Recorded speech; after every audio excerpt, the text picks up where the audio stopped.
Louise Mushikiwabo yavutse ku itariki 22 Gicurasi mu mwaka w'1961 ahitwa Ijabana. Aho Ijabana ubu ni mu karere ka Gasabo mu mujyi wa Kigali benshi mukunda kwita ngo ni umujyi w'Inyarugenge. Uyu kandi ni umuhererezi mu muryango w'abana 9 bavukana. Papa umubyara n'ibitsinda inkumi. Uyu kandi bitsinda inkumi yakoraga umwuga w'ubuhinzi n'ubworozi, naho mama w'umubyara ni Nyiraturira. Uyu mama we akaba mubyara wa Alexis Kagame, umufilozofu ukomeye mu by'amateka. Mwese muramuzi cyane cyane mwe mukunda gusoma amateka ajyanye n'urw'imisozi igihumbi. Uyu nanjye ndamuzi, nkunda gusoma ibitabo bye, ni byiza cyane. Nizere kubyibuka. Louise Mushikiwabo avuka mu muryango w'abana 9 n'umuhererezi. Barumuna be barimo uwitwa Lando Ndasingwa wabaye umucuruzi, akaba n'umunyapolitike uzwi cyane mu Rwanda mbere yo kwicwa muri jenoside yakorewe abatutsi 1994, hamwe na Anne Marie Kaningwa wigaruriye hoteli ya Lando cyangwa se Chez Lando nyuma y'urupfu rwe. Uyu Anne Marie kandi yakoraga mu nteko ishinga amategeko mu Rwanda kuva mu mwaka w'2003 kugeza mu mwaka w'2008. Uyu kandi yarize kandi koko yarasomye, kuko indimi avuga ntabwo yazikuye mu kirere, ntabwo yazitoraguye, nta nubwo yazifotorewe, ahubwo yaricaye ariga kandi yigira kumenya ngo ahindure isi neza kurusha uko yayisanze. Yitwa Louise Mushikiwabo.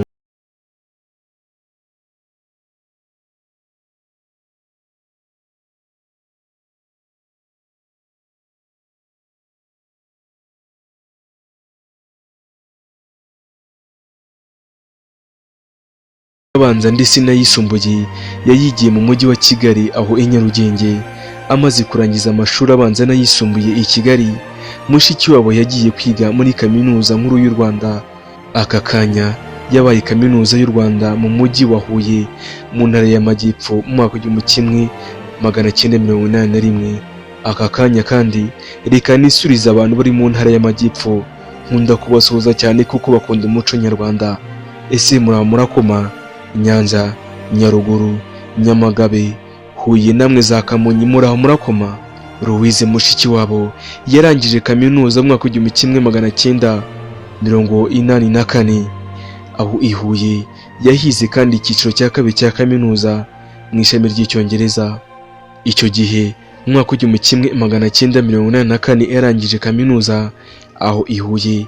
Yahise abona akazi ko kwigisha mu ishuri ryisumbuye rya Lycée de Kigali, ahigisha mu gihe cy'imyaka igera kuri 2. Mu mwaka w'1986 yagiye gukomereza amashuri ye muri Leta Zunze Ubumwe za Amerika, aho yagiye kwiga icyiciro cya gatatu cya kaminuza mu ishami ry'indimi ndetse no gusesengura Languages and Interpretation muri kaminuza ya Delaware. Nyuma yo kurangiza amasomo ye mu mwaka w'1988, Mushikiwabo yakomeje gukorera akazi mu gihugu cya Amerika mu gihe kigeze ku myaka 20. Icyo gihe Louise Mushikiwabo yimukiye muri Tunisia gukora muri banki itsura amajyambere Nyafurika, African Development Bank.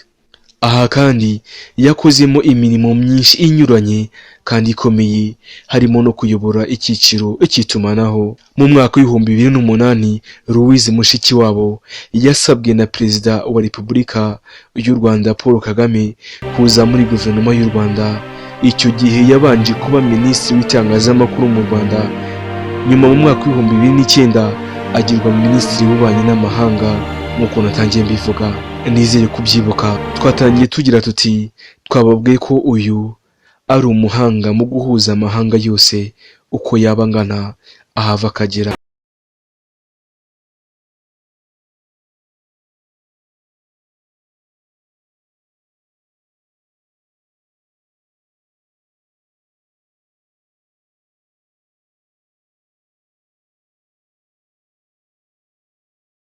Louise Mushikiwabo mu mwaka w'2006 yasohoye hanze igitabo gikomeye cyane.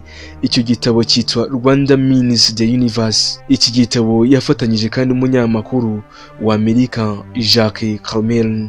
Iki gitabo gisomye neza ni igitabo kibanda cyane ku mateka akomeye kandi ashariye cyane cyane ya Jenoside yakorewe Abatutsi mu mwaka w'1994 mu kwezi kwa kane. Iki gitabo kandi kirimo igice kinini kibanda ku buzima yaciyemo, ndavuga Louise Mushikiwabo, kigasobanura neza amateka y'umuryango wa Louise Mushikiwabo, ubuzima bwe bwa mbere mu Rwanda ndetse n'ubunararibonye bwe igihe yari amaze kwimukira muri Amerika. Nushaka gusoma byinshi kandi ibi wabisanga ku rubuga rwe rwa Wikipedia Louise Mushikiwabo. Iki gitabo kandi kirimo kirasobanura itsembabwoko ryo mu Rwanda mu mwaka w'1994 mu buryo burambuye, uhereye mu mateka ndetse no ku bitekerezo bya Mushikiwabo igihe yabaga i Washington muri Amerika, kuko icyo gihe nanone kandi nibwo yari yakiriye amakuru menshi cyane avuga ko benshi mu bagize umuryango we bishwe icyo gihe. Uyu mugore w'umuhanga ushatse wavuga ko ari umuhanga mu bya gihanga, Mushikiwabo yakunze kwandika inkuru zinyuranye zanyujijwe mu binyamakuru bitandukanye byandikirwa kuri interinete ndetse n'ibisohoka mu mapuro. Nk'aho mu mwaka w'2014 radiyo mpuzamahanga y'Abafaransa RFI yamushize mu mwanya wa gatatu w'abagore bakomeye muri Afurika yose muri rusange. Ni igitangaza kandi arakomeye. Icyo gihe kandi muri Gicurasi muri uwo mwaka, ikinyamakuru Jeune Afrique cyamushyize mu bantu bavuga rikijyana ku mugabane wa Afurika. Urimo kumva koko uyu mugore watangaje amahanga yose aramuzi. Tangira nakubwiye ko uyu Louise Mushikiwabo ari umunyamabanga mukuru w'umuryango wavuga ururimi rw'Igifaransa, Organisation Internationale.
Imana bikize kubikomozaho haruguru ko muri Werurwe umwaka w'2008 Mushikiwabo na nyakubahwa Perezida wa Repubulika Paul Kagame gusubira mu gihugu cye cy'u Rwanda no gufata umwanya muri guverinoma ye, ndavuga nyakubahwa Perezida wa Repubulika.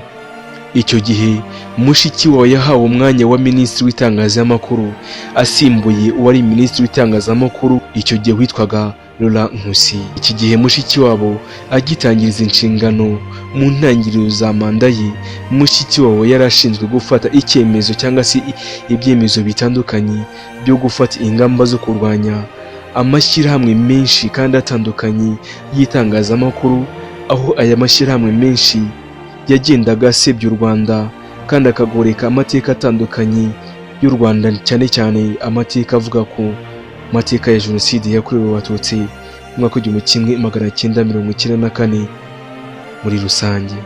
Ushinze kuba yarashinzwe gufata ibyemezo bya minisiteri, Mushikiwabo yanasohoje inshingano z'umuvugizi wa guverinoma mu gihe yari minisitiri w'itangazamakuru.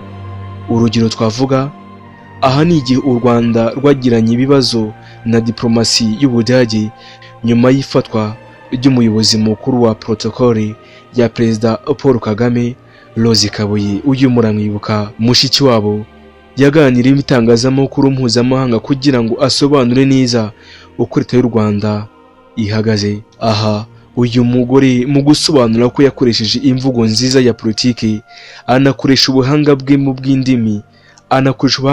bw'indimi, abasha gutanga ibisobanura mu ndimi zose zemewe gukoresha mu Rwanda.